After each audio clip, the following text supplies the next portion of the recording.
जय श्री कल्की। ओम नमो भगवते वासुदेवाय। आज वैश्विक एक भूचाल देखने को मिल रहा है।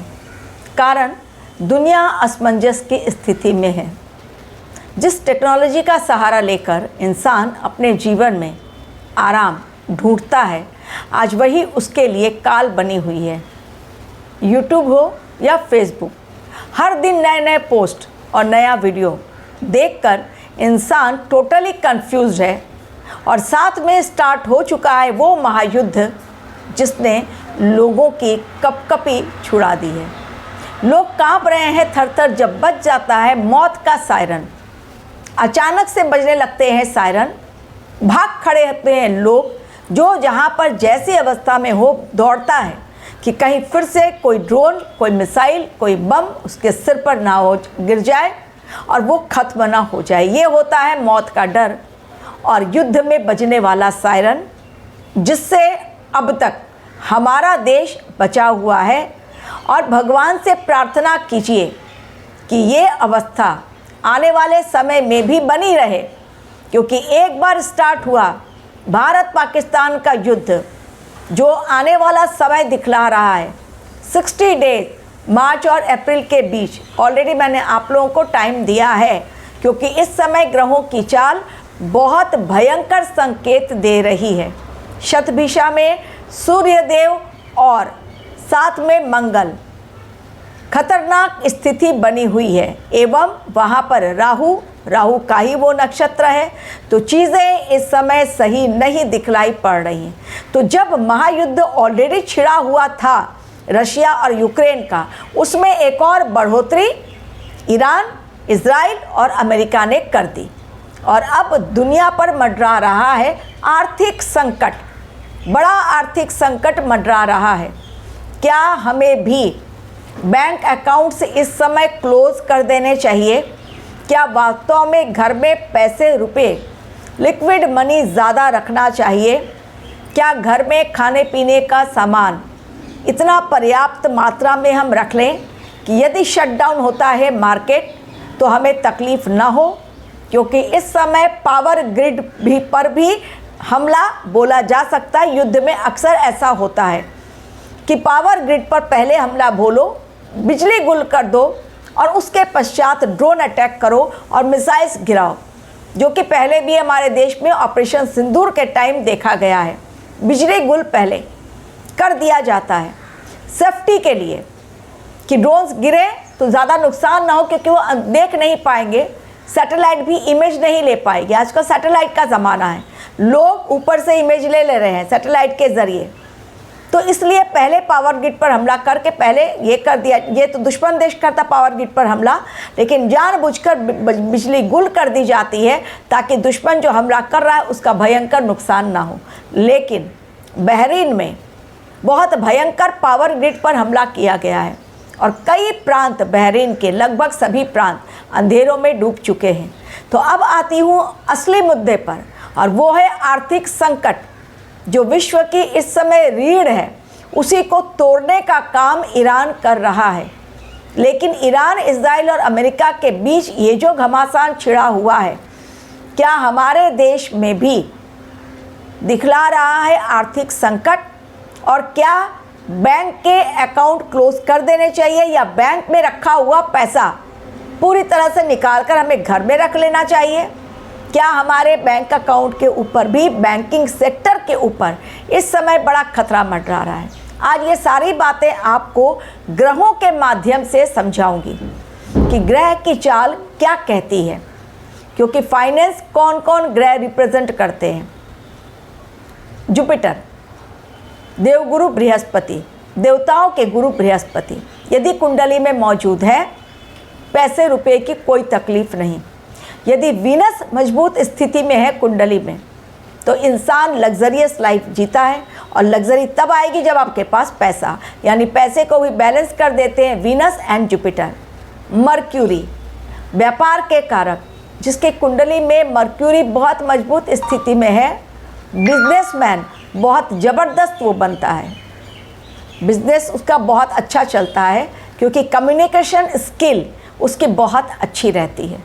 आगे और भी बतलाओ उसके पहले यदि कुंडली एनालिसिस आपको अपनी करवानी है और आपके कौन से ग्रह मजबूत जानने हैं और कमज़ोर ग्रहों का समाधान कैसे निकाला जाए ये भी जानना है, गवर्नमेंट जॉब क्यों नहीं लग रही है और कब तक लगेगी, शादी का योग कब है, आर्थिक संकट कब दूर होगा, लोन कब खत्म होगा, ऐसे अनगिनत सवाल कुंडली एनालिसिस के बलबूते पर ही जाने जा सकते हैं। तो क्लिक करें, फीस जानें मेरे मेल आईडी पर जो डिस्क्रिप्शन बॉक्स में है और आगे बढ़ें, क्योंकि ये समय रुकने का नहीं। जितनी जल्दी हो उतनी जल्दी जीवन में आगे बढ़ें। महाविनाश का बड़ा संकेत मंडरा रहा है सिर पर। पूरे विश्व में इस समय बड़ा परिवर्तन चल रहा है, लेकिन जब युग परिवर्तन का समय होता है हर सेक्टर उस पर असर होता ही है। तो बैंकिंग सेक्टर हम सब के लिए बहुत इम्पॉर्टेंट है, क्योंकि हम सभी का खाता बैंक में ही है। क्या भारतवर्ष में मंडरा रहा है बैंकिंग सेक्टर पर खतरा? क्या विश्व में मंडरा रहा है बैंकिंग सेक्टर पर खतरा? 3 ग्रह मैंने बतलाए, एक जुपिटर, दूसरा वीनस और तीसरा मर्क्यूरी।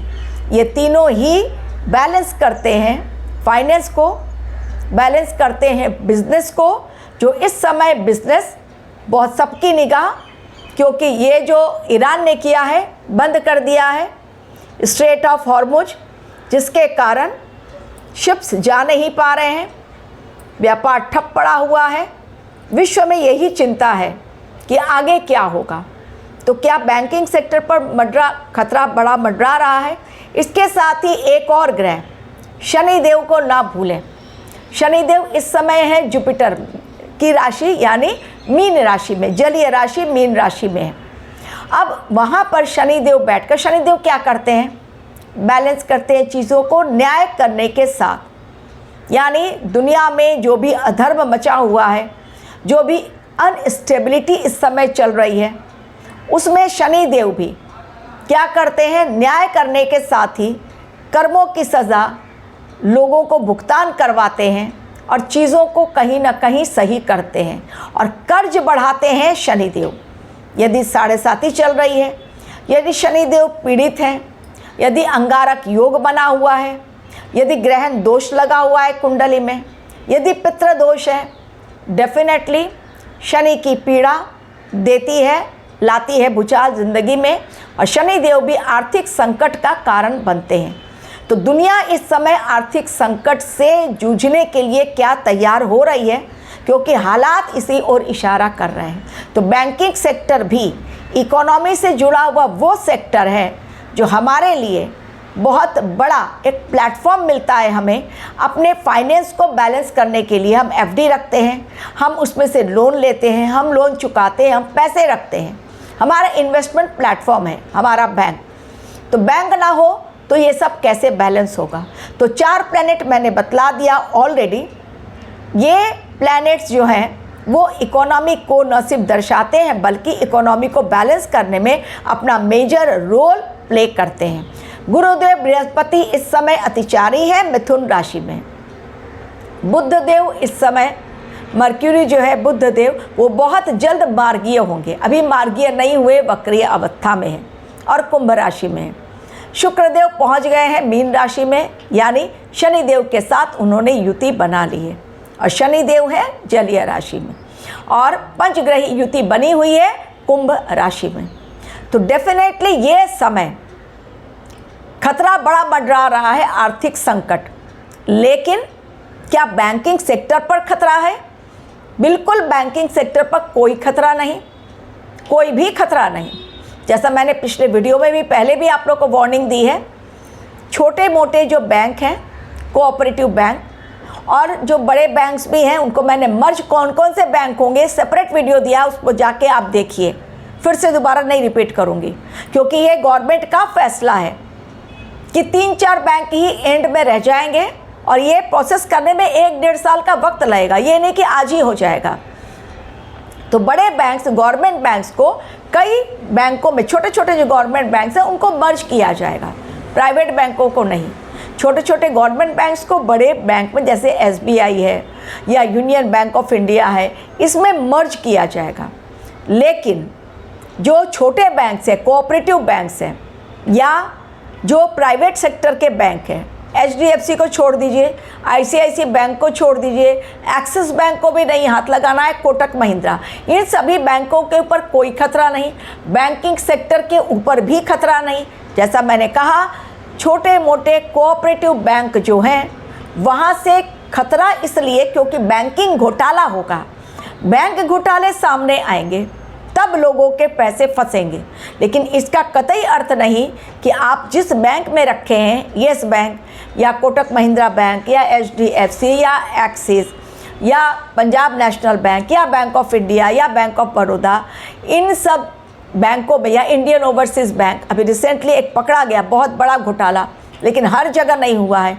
तो जहाँ घोटाला पकड़ा जाएगा डेफिनेटली वो बंद होगा।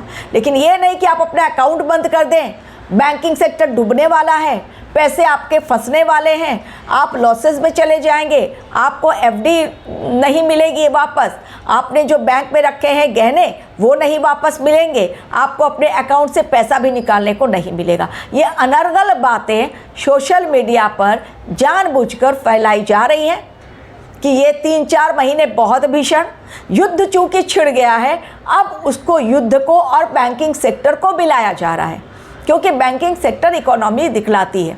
तो अब आर्थिक संकट चूंकि मंडरा रहा है पूरे विश्व में, वो क्यों?